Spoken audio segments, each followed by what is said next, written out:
The hardest part was not losing my family. The hardest part was realizing I had already lost them long before I noticed.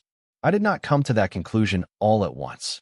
It arrived quietly, slowly, the way winter settles over a town without anyone paying attention to the first cold morning. My name is Eleanor Brooks. I am 72 years old. For most of my life, my family was my purpose. I built my days around them. I remembered birthdays. I hosted holidays. I babysat grandchildren whenever I was asked. I drove across town with casseroles when someone was sick.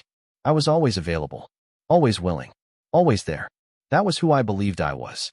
A mother, a grandmother, the person who kept everyone connected. The moment everything began to change happened on a Sunday evening. My son Michael and his wife Vanessa invited the family over for dinner. It was not a special occasion, just one of those ordinary gatherings that seem unimportant until years later when you realize they changed everything. I arrived carrying a homemade apple pie, the same recipe my mother taught me more than 50 years ago. The house was full of conversation and laughter. Children ran through the hallway. Music played softly from a speaker in the kitchen. Everything looked normal, yet something felt different. At first, I could not explain why. Then I walked into the dining room. The table was already set. Every chair had a place card. Every chair except one. Mine. I stood there for a moment staring at the empty corner of the table. There was no place setting. No name card. Nothing. I assumed it was a mistake. Surely someone had forgotten. Vanessa noticed me standing there and walked over with a quick smile. "Oh, Eleanor," she said. "We moved things around this year." There was not quite enough room at the main table. She pointed toward a smaller table placed near the kitchen doorway. Two teenagers sat there scrolling through their phones. "You can sit there." She said it casually, politely, as though it meant nothing at all. I smiled. Of course. What else was I supposed to do? Nobody argued. Nobody protested. Nobody said there must have been some misunderstanding. Even Michael avoided looking directly at me. During dinner, conversations flowed around me rather than with me. Family plans were discussed. Vacations were mentioned. Future gatherings were scheduled. Several times I realized everyone else already knew about events I had never heard about. I laughed when others laughed. I nodded when appropriate. I ate a slice of pie. I pretended everything was fine, but something inside me had started to crack. After dessert, I stepped outside onto the back patio for some air. Through the dining room window, I could see everyone sitting together at the main table, smiling, talking, belonging. For the first time in my life, I felt like a visitor watching another family. And standing there in the cool evening air, I began to wonder whether that empty chair had been a mistake at all. When I drove home that night, I kept replaying the evening in my mind. The empty chair, Vanessa's explanation, Michael's silence. None of it was dramatic enough to describe as cruelty. That was what made it so difficult to understand. If someone had openly insulted me, I would have known how to respond. If someone had told me I was no longer welcome, I could have faced the truth directly. Instead, I was left with something far more confusing. A feeling, a quiet sense that I no longer belonged where I once felt most at home. For several days, I tried to convince myself that I was overreacting. I stayed busy. I cleaned the house. I worked in my garden. I attended my weekly church group. Whenever the memory returned, I pushed it away. Yet small things kept happening. A week later, I was scrolling through social media when I saw photographs from a family outing at a lake about 30 miles outside town. Everyone was there.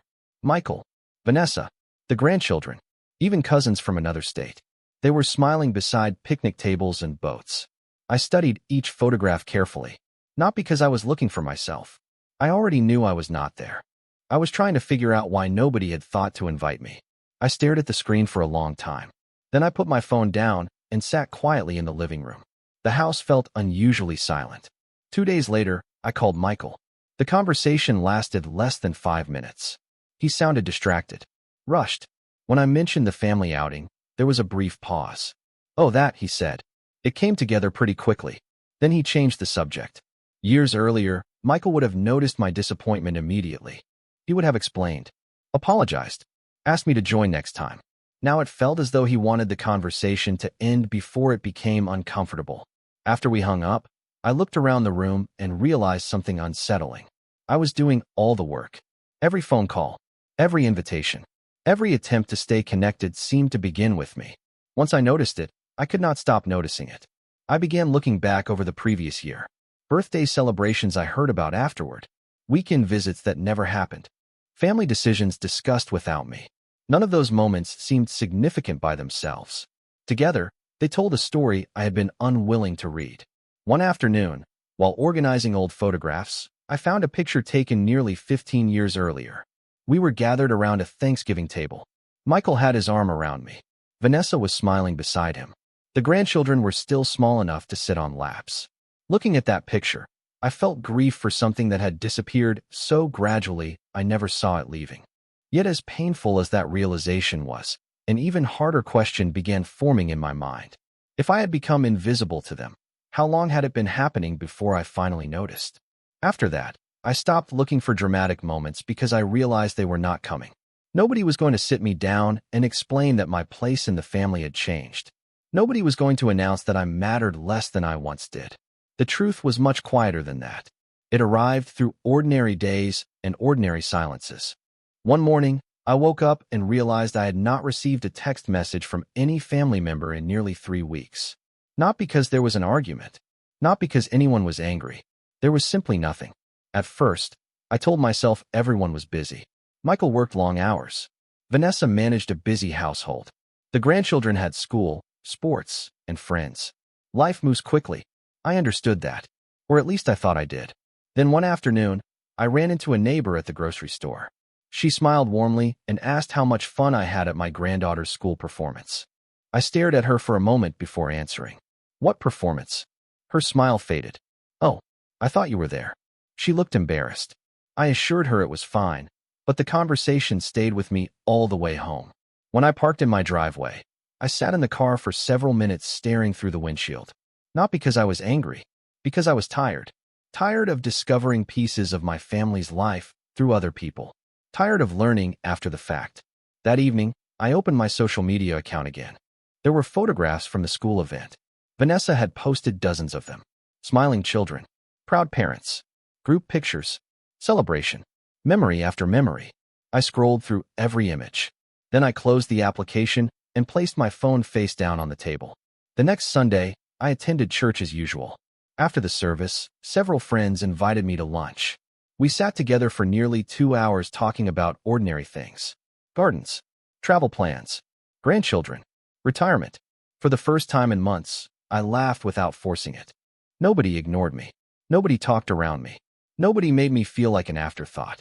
Driving home, I found myself wondering why I felt more connected to people I saw once a week than to my own family. That question unsettled me. Over the following month, a pattern became impossible to deny. Family gatherings happened without invitations. Important news arrived late or not at all. Phone calls became shorter. Messages became rarer. Every door remained technically open, yet somehow I always found myself standing outside. The strangest part was that nobody seemed aware of what was happening. Or perhaps they were aware and simply did not see it as a problem. One evening, as I watered flowers on my front porch, I looked across the street and watched a family unloading groceries together. They were laughing about something. Nothing remarkable, nothing dramatic. Yet I suddenly realized that what I missed most was not attention. It was belonging.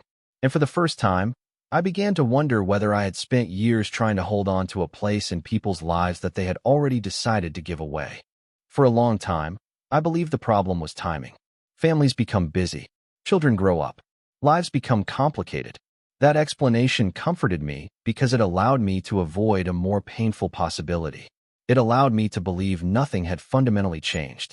Yet the longer I paid attention, the harder it became to ignore what was right in front of me. One Saturday morning, I decided to clean out a closet in the guest room. It was the kind of project people postponed for years. Boxes of old holiday decorations sat beside photo albums and forgotten keepsakes. As I sorted through everything, I found a stack of birthday cards from my family. Some were more than a decade old. I sat on the floor and read every one of them. The messages were simple, loving, personal. Michael used to write entire paragraphs. The grandchildren drew pictures. Even Vanessa once included thoughtful notes about how grateful she was to be part of the family. Looking at those cards felt like opening a window into another life. A life where I never questioned whether I mattered. Later that afternoon, my phone rang. For a brief moment, I felt hopeful. Perhaps Michael was calling. Perhaps one of the grandchildren wanted to visit. Instead, It was a reminder from my dentist's office about an upcoming appointment. After I hung up, I laughed softly at myself. Not because it was funny, because I realized how quickly I had reached for hope. That realization stayed with me. Over the following days, I began noticing something else. Whenever I contacted family members, conversations remained pleasant. Nobody was rude. Nobody was hostile. They always answered eventually. They always sounded friendly. Yet there was no curiosity, no follow-up questions, no effort to continue the connection. It was as though I existed at the edge of their lives rather than inside them. One evening, I called Michael simply to hear his voice. We talked about the weather, work, traffic, ordinary things. Before ending the call, I mentioned that I had not seen the grandchildren in several months. There was a pause. "We have all been busy," he said. "You know how life gets." I told him I understood. After all, what else could I say? When the conversation ended, I sat quietly beside the kitchen window and watched the sun disappear behind the neighboring houses. The sky turned shades of orange and gray. The room gradually darkened around me. In that silence, I finally admitted something I had spent months avoiding. The problem was not one missed invitation. It was not one forgotten phone call. It was not even the empty chair at dinner. Those moments were symptoms. The truth was much larger. Somewhere along the way, I had become a memory of responsibility rather than a living part of the family. They still cared about me in theory. They simply no longer made room for me in practice. And once I allowed myself to see that truth clearly, another question emerged. If I stopped reaching out first, would anyone notice the silence at all? The question stayed with me longer than I expected. For nearly a week, I carried it everywhere. While making coffee in the morning, while pulling weeds in the garden, while sitting in church on Sunday. If I stopped reaching out, would anyone notice? Eventually, I decided to find out. It was not a decision made out of anger. I was not trying to punish anyone. I simply needed to know the truth. For years, I had been the one keeping every connection alive. I remembered birthdays. I organized gatherings. I made the phone calls. I sent the cards. I checked in when someone was sick. I wondered what would happen if I quietly stepped back. So I did. I stopped calling first. I stopped sending reminders. I stopped asking about weekend plans. I let the silence speak for itself. At first, nothing seemed different. Then again, that was the point. A few days passed. Then a week. Then two. My phone remained mostly quiet. Occasionally a friend called. Someone from church invited me to lunch. My sister checked in. But from Michael and Vanessa, there was very little. One afternoon, I received a short text from Michael. It simply asked whether I knew where an old family recipe was located. I answered the question. He replied with a thank you. The conversation ended there. I stared at the screen for a moment before setting the phone aside. Years ago, that exchange would have turned into a 20-minute conversation. Now it felt more like a customer service request. The realization hurt more than I wanted to admit. Around the third week, I decided to make one final effort. Not because I wanted to chase after anyone, because I needed peace of mind. I invited Michael and Vanessa to lunch at a small restaurant we used to visit when he was younger. He agreed almost immediately. For a brief moment, I felt hopeful. Maybe I had been wrong. Maybe we simply needed time together. The restaurant was only 10 minutes from my house. I arrived early and waited by the window. Families came and went. Waiters carried trays between tables. The lunch crowd slowly filled the room. Noon arrived. Then 12:15. Then 12:30. Finally, my phone vibrated. It was a message from Michael. Something came up. We will have to reschedule. No new date was suggested. No phone call followed. Just a short message in silence. I sat there for several minutes looking at the empty chair across from me. It reminded me of another empty chair months earlier. Different place. Same feeling. Yet this time, something unexpected happened.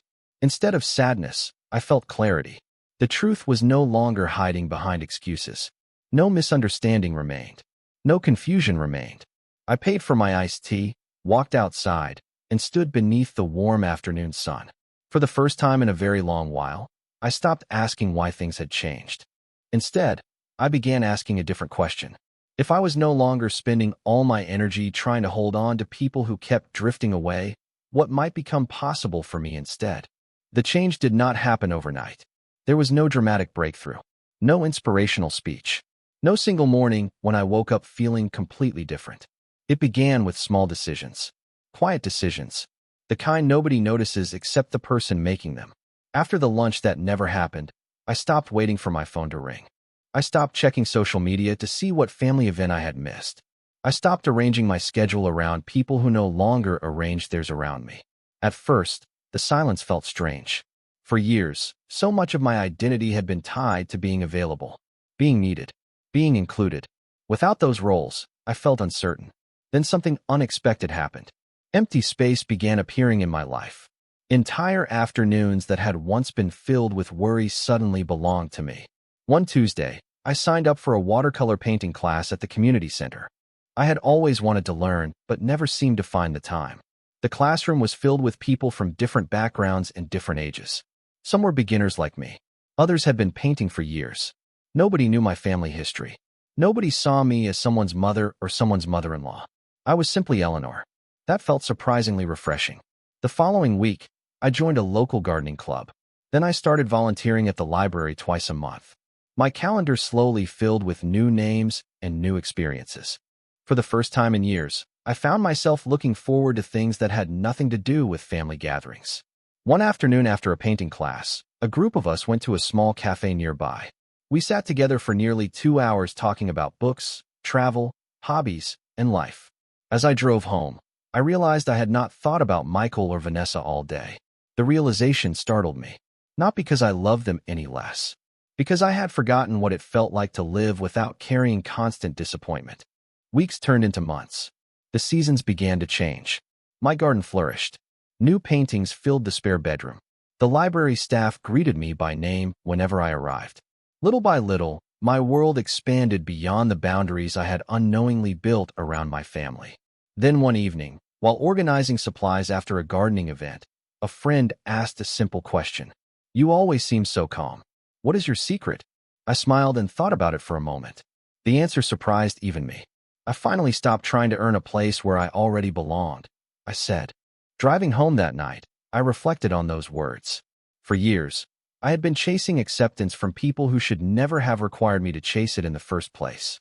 The moment I stopped running after it, something inside me became lighter. And although I did not know it yet, that new sense of peace was about to be tested in a way I never expected. The test arrived on an ordinary Thursday afternoon. I had just returned from the library and was placing a bouquet of fresh flowers in a vase when my phone rang. The screen displayed Michael's name. For a moment, I simply stared at it. Months earlier, I would have answered immediately. Months earlier, a call from him could have changed the course of my entire day. Now I took a slow breath before picking up. His voice sounded different. Hesitant. Almost uncertain. We exchanged a few polite words before he asked how I had been. The question surprised me. Not because it was difficult, because it had been a long time since he seemed genuinely interested in the answer. I told him about my painting class, the gardening club, the friends I had made. There was a pause on the other end of the line. Then he said something I never expected to hear. "You sound happy." I looked out the kitchen window toward the garden. The flowers were blooming. The late afternoon sun cast long shadows across the lawn. "I am," I replied honestly. Another silence followed. This one felt heavier. Eventually, Michael explained that the family was planning a gathering the following weekend. He said everyone would be there.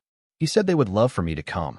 The invitation sounded sincere, yet something about it felt different from the invitations I used to wait for. In the past, I would have immediately rearranged my schedule. This time I checked my calendar first. On the same afternoon, I had committed to helping organize an art exhibit at the community center. Several people were counting on me. "I already have plans," I said gently. Michael sounded surprised. "Oh, for years, my life had been structured around making myself available." Apparently, he still expected that version of me to exist. We talked for a few more minutes before ending the call. Afterward, I stood quietly in the kitchen thinking about the conversation. There was no anger in me, no desire to prove a point, only perspective. The next few days brought more messages than I had received in months. Vanessa sent a text asking how my garden was doing. One grandchild called to tell me about a school project. Another sent photographs from a recent soccer game. The sudden attention felt strange. Not unpleasant, just unfamiliar. It made me wonder if my absence had finally become visible. On Saturday, while helping arrange paintings at the community center, I found myself surrounded by people who were happy to see me. They greeted me warmly, asked about my week, shared stories and laughter. Standing there, I realized something important. The life I had built during those months was real. It was not a distraction. It was not a replacement. It was simply my life. Later that evening, another message arrived from Michael. This time it was shorter. "We miss you." I read the words twice before setting down my phone. For the first time in a very long while, I did not feel desperate to hear them. But I did wonder whether they truly understood why I had been gone in the first place. The question stayed with me throughout the week. Did they miss me? Or did they simply miss the version of me that was always available? The difference mattered more than I could explain. A few days later, Michael called again. This time there was no invitation and no small talk. He sounded thoughtful, older somehow. After a few minutes of conversation, he asked if we could meet for coffee. I agreed.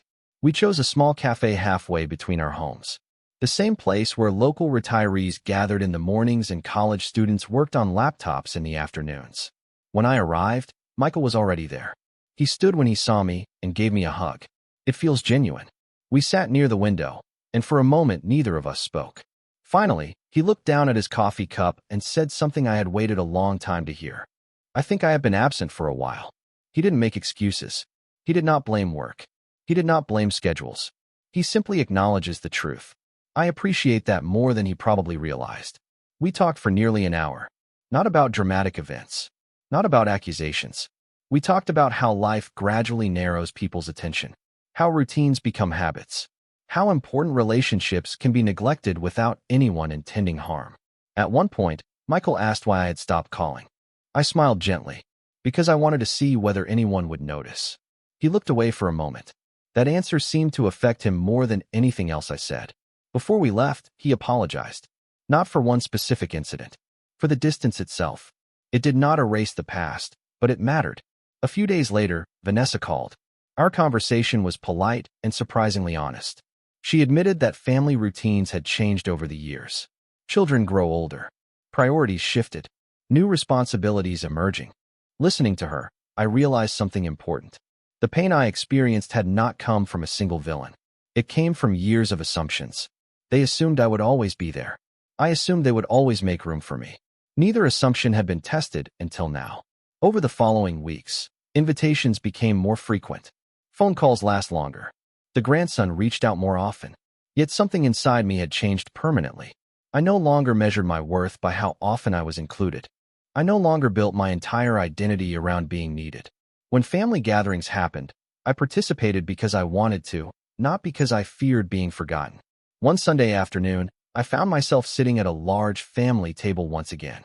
Everyone was laughing. Stories bounced across the room.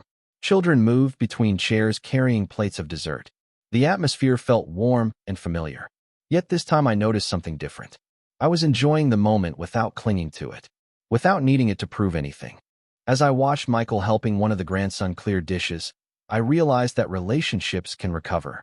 Not always perfect, not always completely, but sometimes honestly. And honesty, I had learned, was worth far more than the illusion of closeness I had spent so many years trying to protect. Several months later, I was sitting on my back porch watching the first leaves of autumn drift across the yard when I realized how much had changed. Not just within my family, within me. The journey had never been about becoming less lonely. It had been about becoming whole. For years, I believed love meant constant sacrifice. I believed being a good mother meant always being available, always saying yes, always placing other people's needs ahead of my own. I never questioned those beliefs because they felt noble. They felt right. Yet somewhere along the way, I had confused love with obligation. I had convinced myself that my value depended on how useful I was to other people. The moment I stopped measuring myself that way, everything began to shift. My relationship with Michael improved steadily. We spoke more often. We saw each other more regularly. The grandchildren visited several times that year. Even my conversations with Vanessa became easier. Not perfect, not magical, simply honest. We stopped pretending everything had always been fine. We stopped avoiding uncomfortable truths. In many ways, that honesty created a stronger foundation than we had before. Yet the most important change had nothing to do with them. It had everything to do with me. I continued painting. I continued volunteering. I continued building friendships that brought joy into my life. The activities that once filled empty spaces had become meaningful parts of my identity. I was no longer waiting for permission to live fully. One afternoon, While organizing old photographs, I found the picture from that Thanksgiving years ago. The same photograph that once filled me with sadness. This time I smiled. Not because the past had returned. Because I finally understood it. Families change. People change. Relationships evolve. Sometimes the most painful moments are not endings at all. They are invitations to grow into someone new. Looking back, I no longer viewed the empty chair at that family dinner as a symbol of rejection. I saw it as a turning point. A moment that forced me to stop ignoring what was happening. A moment that pushed me toward a life I might never have discovered otherwise. The truth is that I did not lose my family in the way I once believed. What I lost was an illusion. The illusion that my worth depended on being included. The illusion that love must always be earned. The illusion that other people could determine my place in the world. As the sun began setting beyond the trees, I placed the photograph back into its box and sat quietly for a while. The evening air felt cool and peaceful. Somewhere in the distance, children were laughing. A neighbor waved while walking her dog. Ordinary sounds. Ordinary moments. The kind I once overlooked. I smiled and watched the sky turn shades of gold and orange. Life had not become perfect. Families rarely are. But I had learned something far more valuable than perfection. I had learned that belonging begins with yourself. And once you truly understand that, nobody can take it away from you.